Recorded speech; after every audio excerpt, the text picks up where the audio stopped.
I did some investigation into the derivation of the American, North American, European, for that matter, public education system, and found out that it was based on the Prussian model.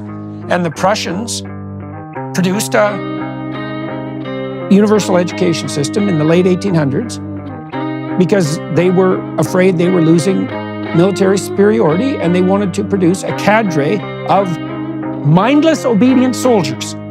That was expressly the purpose. And then that model was adopted by prototypical fascists in the US, again in the late 1800s. This is before Mussolini and all of that time. Corporate types mostly, who wanted to produce cadres of obedient workers. And that's why the desks are in rows, and that's why there's factory bells, and that's why it's top-down leadership. But what was really stunning about that wasn't only that that was the model, but it's worse than that, because the people who built the schools were consciously aiming at eradicating the will of the students who were part of the system because they wanted them to be obedient. Now,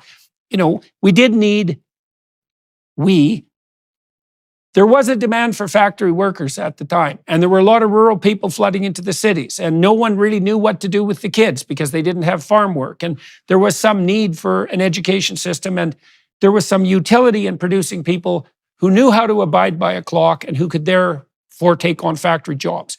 But that as a model, especially now in the modern world where things change so quickly that you can hardly keep up and people have to be dynamic, and that sort of 9-to-5 lifetime factory work is maybe, well, it's a dream of the past in some ways, even though it might not have been that desirable to begin with. It certainly has nothing to do with the way people live now. But, well, the education system hasn't changed, except perhaps for the worst, in 150 years.